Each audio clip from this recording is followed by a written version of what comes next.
All right, everyone, let's dive into Lecture 5 today. AI and radiomics. I know, it's a lot. But trust me, this stuff is really fascinating. It really is. Yeah, we're talking about using AI to diagnose diseases like COVID, Yeah. just from looking at medical images. Oh, wow. Yeah. So in this deep dive, we're going to break down that complex workflow from the lecture step by step and make sure it all makes sense. We're going to make sure it clicks. Um, I think one of the things that I found really interesting is how much information is packed into a single medical image. Absolutely, yeah. Like even a trained eye can miss things, Oh, right? yeah.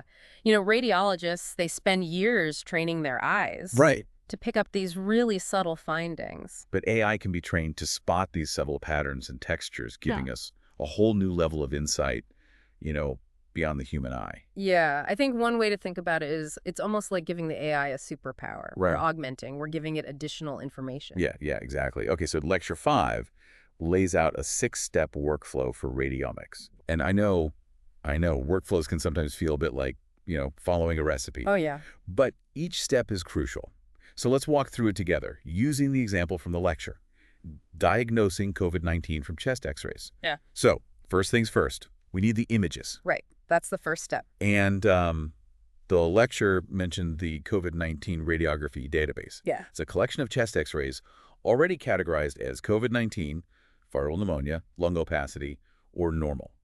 So having this labeled data is essential for training our AI. Absolutely. And this is really important, right? Because we need to be able to tell the AI, this is what a COVID lung looks like. This is what a normal lung looks like. Right. So the AI knows what it's looking for. Got it. So we have our labeled data. Step 2 is feature extraction. Right. This is where the AI starts to learn what to look for. Right. So can you explain what kinds of features the AI is analyzing and how it does that? Yeah. So I think a good way to think about it is that the AI is looking for patterns in the images, but not just the obvious shapes. It's analyzing the texture and structure of the image, things that our eyes might not even notice. And we use mathematical tools. So these tools are called, there's one called the gray level Co-occurrence Matrix. Okay. We call it GLCM for short. GLCM. All right. And then there's another one called the gray level run length matrix, or GLRLM. Got it.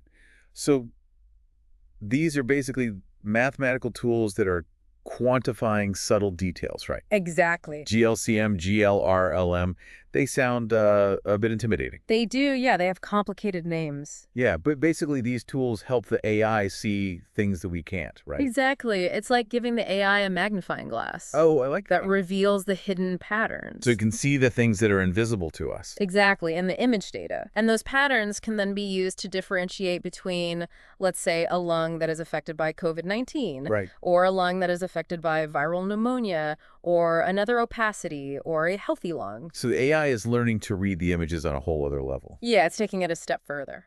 Beyond what we can even see. This is amazing. Yeah, it's really powerful stuff. It's incredible. Hmm. But how do we know if it's actually learning correctly? How do we measure its accuracy? Right, and that's the next step in the workflow. So step 3 is all about what we call performance metrics. So once we extract the features, we have to see how well our AI can actually tell the difference between, in this example, these different lung conditions. Right, and, there's not just one way to measure that. Okay. So we don't just say like, oh, it's 90% accurate or something like that. So it's not just a simple right or wrong. There are different ways to assess the AI's performance. Exactly. So there are different metrics that we use. So we can look at things like accuracy, sensitivity, specificity. Okay. And these all tell us, different parts of the story. So, for example, accuracy, that gives us an overall picture of how often the AI gets it right. But sensitivity tells us how good it is at correctly identifying those who actually have the disease. And then specificity tells us how good it is at correctly identifying those who don't have the disease. I see. So it's not just about like, is it right or wrong? It's like, how is it right or wrong? Exactly. Right. Okay. I'm starting to see why having multiple metrics is important. But all these terms, sensitivity, specificity, can we break those down a little further for everyone? Sure, yeah. What do those really mean in practical terms? So let's imagine you have a test for COVID-19. Okay. A highly sensitive test will rarely miss someone who actually has the disease. Oh, okay. So it will have very few what we call false negatives. I see. But a highly specific test will rarely misclassify someone as having the disease when they don't. Okay. So very few false positives. So sensitivity is about minimizing those scary misdiagnoses, and specificity is about avoiding unnecessary alarms. Exactly. Okay, that makes sense. I remember the lecturer also mentioned something called a confusion matrix. Yes. What is that, and how does it fit into all of this? Yeah, so a confusion matrix is basically a visual way to see how our AI is performing. Okay. So it breaks down the results into 4 categories: true positives, true negatives, false positives, and false negatives. Okay, got it. And so it helps us to really understand not just the overall accuracy, but also where the AI might be making mistakes. Right, so like what kind of mistakes it's making. Okay, so we're starting to get a clearer picture of how to evaluate the AI. Mhm. But before we move on to actually building and testing our model, there's another crucial step, right? Step 4 is pre-processing the data. Right. Can you explain why this step is so important? What are we actually doing to the data here? So imagine you're baking a cake. You wouldn't just throw all the ingredients in a bowl without measuring or preparing them, right? Right. So pre-processing is all about getting our data ready for the AI. We need to make sure that it's clean, that it's consistent, and it's in a format that the AI can understand. So it's like prepping the ingredients before we feed them to the AI chef. Exactly. And 2 key processes in pre-processing are what we call scaling and encoding. Okay. So scaling ensures all of our features are on a similar scale. Okay. Remember those GLCM and GLRLM measurements? Right, yeah. They can be in vastly different ranges, which can confuse the AI. Oh, okay. So scaling kind of levels the playing field Okay. so that all features contribute equally. So it's about making sure no one feature is shouting louder than the others. Precisely. Got it. And then encoding is about dealing with what we call categorical data, so things that aren't numbers, like the different lung conditions we're trying to classify. We need to represent these categories numerically so the AI can work with them. So encoding gives those categories a numerical code that the AI can understand. Exactly. Okay, so after all this data prep, we're finally ready to unleash the AI. You got it. So step 5 is where the real magic happens. Machine learning classification. That's right. This is where we choose the algorithm that will learn from our prep data and make predictions about new cases. Exactly. And we have a lot of different algorithms that we can choose from. And lecture 5 mentioned a whole bunch of different models: MLP, RF, AB, KNN, DT. And I have to admit, they all sounded a bit like alphabet soup to me at first. Yeah. There's definitely a lot of acronyms in machine learning. There are a lot of acronyms. But each of those acronyms represents a really powerful tool Okay. for classification. And the provided Python script allows us to actually experiment with all these different models. And see how they perform. So we can play around with different AI chefs and see which one bakes the best diagnostic cake. That's a good way to put it, yeah. Okay, cool. And that's where those performance metrics we talked about earlier come back into play, right? Exactly. We can use them to compare the different models and see which one gives us the most accurate and reliable results Exactly. for diagnosing COVID-19 from chest x-rays. Okay, this is all starting to come together now. Yeah. We've got our data, we've extracted the key features, pre-processed everything, and now we're ready to choose our AI model. Right. But there's one more piece of the puzzle, right? Yeah. How do we actually measure and interpret the results? Right. So that leads us to the final step of the workflow, which is analyzing the performance of our AI model. And that's where it can get a little bit tricky because we have to consider, well, how do we want to actually measure the performance across all these different lung conditions? Okay. And so that's where, these different types of averaging that you mentioned come in: macro, micro, and weighted. Okay. So remember that confusion matrix we talked about? Yeah. Well, with 4 different conditions, it can get a bit more complex. Right, because there's not just 2 anymore. Exactly. And so we have to think about, well, how do we want to average these different metrics across all 4 of these conditions? Okay, I'm sensing this is where those different types of averaging come in. Macro, micro, and weighted. Can you help us unpack those and explain why they matter? Yeah, so macro averaging basically treats each condition equally, Okay. regardless of how many examples we have of each. Right. So this is useful if we care about, let's say, each condition equally. Okay, so what if we have way more examples of normal lungs than COVID-19 lungs in our data set? Wouldn't that skew the results if we treat them equally? That's a great question. And that's where weighted averaging comes in. Yep. So weighted averaging takes into account the number of examples we have for each condition, giving more weight to those with more data. So it's like adjusting the recipe based on the amount of each ingredient we have. Exactly. Got it. And then microaveraging basically looks at the overall performance across all the examples, regardless of the condition. Okay. So that kind of gives us a big picture view of how well the AI is doing.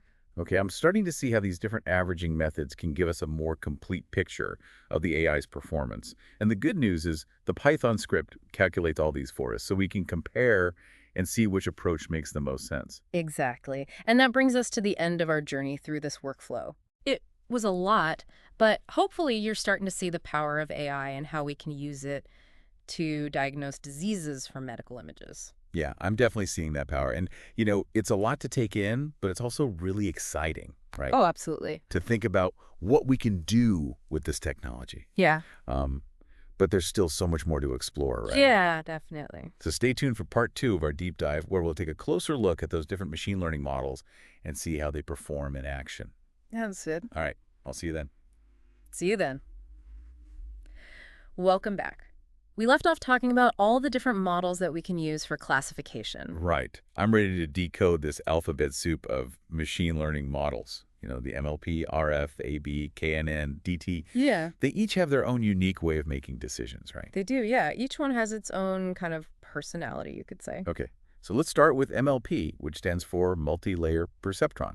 Right. And that's a type of artificial neural network. So it's actually inspired by the structure of the human brain. So it's like a computer trying to learn the way we do. Yeah, it's trying to mimic that process. That's pretty wild. Yeah, it's really interesting. And basically, MLPs, they have these layers of interconnected nodes. Okay. And each node performs simple calculations. And by adjusting the connections between these nodes, the network learns to recognize those complex patterns in the chest X-rays. So the MLP is essentially learning to see the subtle differences between a COVID-19 lung and a healthy one. Exactly. Okay, that's the goal.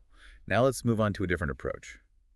Random forest, or RF for short. Right, so random forest. Random forest. I'm picturing a lot of trees. Yeah. But how does that help us diagnose diseases? It's a great analogy. So imagine each tree in the forest as a simple decision tree. Okay. And each tree asks a series of yes-no questions Okay. about the image features. Okay. So for example, it might ask, is the GLCM contrast above a certain threshold? Or is the GLRLM run length longer than a certain value? Okay, so each tree makes its own decision based on these questions, and then they all vote on the final diagnosis. Exactly. That's a great way to think about it. And the random part comes from the way the data is sampled and the features are selected for each tree. Oh. So this randomness helps create a diverse set of decision makers. Okay. And that leads to a more robust and accurate model. So it's like getting a second opinion, or maybe even a third or fourth, just to be sure. Yeah, exactly. It's like getting a consensus. Okay. Now another team-based approach is AdaBoost, or AB. Right. This model combines multiple weak learners, which are simple models that might not be great on their own. Right. So it's like turning a group of average students into a star team. Exactly. AdaBoost focuses on the examples that the weak learners struggle with. Okay. And gives them more weight in subsequent rounds of training. I see. So this way, the model gradually improves its ability to classify those tricky cases. It's like giving extra practice to the students who need it the most. Yeah, that's a great way to put it. That makes sense. Okay, what about those other two models that we haven't talked about yet? KNN and DT. Right, so KNN stands for K nearest neighbors. Okay. And it relies on this very simple idea. Similar things tend to be grouped together. Okay. So imagine you're plotting all the chest X-rays in a multi-dimensional space. Okay. Where each dimension represents one of the extracted features. So each X-ray is like a point in this feature space. Exactly. So when we have a new X-ray to classify, KNN looks at its K nearest neighbors in the space and assigns it to the category that most of its neighbors belong to. So it's all about who you hang out with. If most of your neighbors are COVID-19 lungs, you're probably a COVID-19 lung too. That's the idea. I got it. And lastly, we have decision trees, or DT. Right, so decision trees. This model is perhaps the most intuitive, right? Right. It asks a series of yes-no questions about the features. Exactly. Like those GLCM and GLRLM measurements, leading to different outcomes based on the answers. Yeah, and it's very straightforward, right? So it might ask, is this measurement above this value, yes or no? Yeah. And then based on that answer, it goes to the next question. Like a flow chart for diagnosis. Exactly. And the beauty of decision trees is that they're very transparent. Okay. You can easily visualize the decision-making process. Okay, so we've got 5 different models, each with its own way of classifying those chest x-rays. But which one is the best? Yeah, that's the question, right? Is there a clear winner? If only it were that easy. Yeah. It really depends. So the performance of each model depends on the specific data set, the features that we extract, and how we pre-process the data. Okay. So there's no one-size-fits-all answer. That's why experimenting and comparing the different models is so important. So it's like trying on different shoes to see which one fits best. Yeah, that's a great analogy. Okay. And the Python script that was provided in the lecture materials, that's our shoe store. It allows us to experiment with all these different models and see which one performs best for our particular task. And remember, we can use those performance metrics we discussed earlier to compare the results. Yeah, exactly. And we want a model that's not only accurate overall, but also has high sensitivity and specificity. Absolutely. It's all about finding that right balance, the model that performs best for your specific needs. Now, I'm curious to see how these models actually perform on the COVID-19 data set. Did the lecture provide any results? Did any of the models stand out? Yeah, the lecture slides actually showed some of the results of running these 5 models with different pre-processing techniques. And it's really interesting to see how they all stack up against each other. Okay, so spill the beans. Which model came out on top? Well, it wasn't a landslide victory for any single model. Okay. Some performed better with certain pre-processing techniques, Okay. while others excelled in different scenarios. So the key takeaway is that we now have a framework for evaluating and comparing these models. Okay, so we have the tools to experiment and find the best combination. Right, for your specific needs. For our specific needs. Yeah. This is starting to feel a lot less like alphabet soup and a lot more like a powerful toolkit That's exactly it. for medical diagnosis. And that's the beauty of understanding these tools, right? They might seem complex at first, but once you grasp the concepts, you really start to see the incredible potential that they have. Yeah. For solving these real-world problems. I know, I'm feeling a lot more confident about tackling that final project now. Good. But before we get too ahead of ourselves, we need to address the elephant in the room. Right. Part 3 of our deep dive will explore the ethical considerations of using AI in healthcare. That's an important conversation. Yeah. As powerful as these tools are, we need to think about the potential impact that they'll have on patients, doctors, and the healthcare system as a whole. Right, because there were some ethical implications, right? Absolutely. Yeah. Okay, so stay tuned for part 3, where we'll delve into those important questions. But for now, let's take a moment to appreciate how far we've come in understanding these complex and fascinating tools. Okay, we're back for the final part of our AI and radiomics deep dive. We've explored the technical side, the workflow, the models, the metrics, all that good stuff. But now it's time to kind of step back and consider the bigger picture. Right, the broader implication. Yeah, exactly. So, we can get caught up in the excitement of AI's potential, all the amazing things it can do. But we also need to think critically about how it's going to impact healthcare in the real world. Absolutely, yeah. I mean, this technology has the potential to really transform medicine. Yeah. But we need to make sure that we're using it responsibly. So where do we even begin with a topic as big as the impact of AI on healthcare? It's huge. Yeah, it's a big one. I think one way to approach it is to think about the potential shifts in roles and responsibilities. Okay. So, for example, how might AI tools change the way that radiologists work? That's a great point. Radiologists, they're the experts, right? Right. At interpreting medical images. So will AI replace them altogether? Like, is that what we're looking at? That's a question a lot of people have. And honestly, it's more likely that AI will augment their abilities, not replace them. Okay. So think of it as a powerful assistant, kind of like a second pair of eyes. Okay. That can help radiologists analyze images more efficiently, more accurately. So AI could help them spot those subtle details that might be easy to miss. Exactly. And it can also help prioritize cases. Oh, okay. Flagging the ones that require immediate attention. And this could free up radiologists to focus on, the most complex cases. Right. Spend more time with patients, things like that. So it's not about replacing the human element. It's about kind of enhancing it. Exactly. Yeah. Okay, so it's like a collaboration. Yeah. AI and radiologists working together. Working together, yeah. Okay.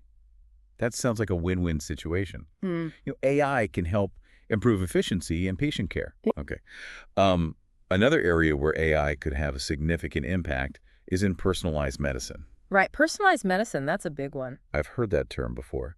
But can you explain what it means in the context of AI and radiomics? Yeah, so personalized medicine is all about tailoring treatments to individual patients Right. based on their unique characteristics, their genetic makeup, their lifestyle, all those factors. Okay. And AI can analyze huge amounts of data, Mhm. including medical images, genetic information, all that stuff. So instead of a one-size-fits-all approach, Yeah. we can use AI to create treatments that are specifically designed for each patient. Exactly. Wow. This has the potential to really revolutionize the way we approach healthcare. It really does. Yeah, Yeah. it's incredible. Yeah. It's exciting to think about the possibilities, but I also wonder about the potential challenges of integrating AI into healthcare. It's not all sunshine and roses. Right. There will definitely be challenges. Yeah. And, one major challenge is making sure that these AI tools are accessible to everyone, All right. regardless of their location, their socioeconomic status, all those factors. We don't want to create a healthcare system where only certain people have access to the benefits of AI. Right. It needs to be equitable. Exactly. It's got to be fair. And it's also important to make sure that these tools are used responsibly and ethically. Right, because that's a big concern. Absolutely. Can you give an example of what that might look like in practice? Like, how do we use AI ethically in healthcare? Yeah, so one example is data privacy. Okay. These AI models are trained on massive amounts of data, Yeah. including sensitive patient information. Right. So we need to have strong safeguards in place to protect that data Yeah. and make sure it's not misused. That's crucial.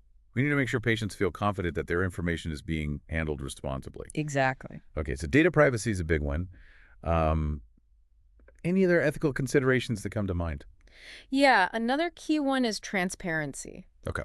We need to be able to understand how these AI models are making their decisions. So it's not enough for the AI to just spit out a diagnosis. We need to know why it came to that conclusion. Exactly. We need to know what factors it considered, how it weighed those factors. And this is important for a couple of reasons. Okay. One, it helps us to build trust in these systems. Okay. And two, it helps us to make sure that they're being used appropriately. Right, so we're not just blindly following the AI's recommendations. Right, exactly. We need to understand the reasoning behind it. It sounds like there's a lot to consider as we move forward with integrating AI into healthcare. There is. It's a complex issue, but it's an important one. Yeah. And, it's an ongoing conversation that involves researchers, clinicians, policymakers, and patients. It's a team effort. It is, yeah. Okay. So what are your final thoughts for our listeners as they continue to explore this fascinating field? I would say approach AI with a sense of both excitement and caution. Okay. Embrace the potential of this technology to improve healthcare, but also be mindful of the potential risks and challenges. All right, so keep learning, keep asking questions, and be part of the conversation. Exactly, yeah. Stay informed and engaged. Well said. This deep dive has given us a lot to think about. Yes. We've gone from the nuts and bolts of the radiomics workflow to the broader implications of AI in healthcare. And it's clear that this technology has the power to transform the way we diagnose and treat diseases. Absolutely. So as we wrap up, any final words of wisdom for our listeners? I think it's important to remember that AI is a tool. It's up to us to decide how we use it to create a more equitable, efficient, and compassionate healthcare system. Well said. Yeah. Thank you so much for joining us on this deep dive into AI and radiomics. We hope this episode has sparked your curiosity and inspired you to learn more about this rapidly evolving field. Until next time, keep exploring, keep questioning, and keep pushing the boundaries of what's possible.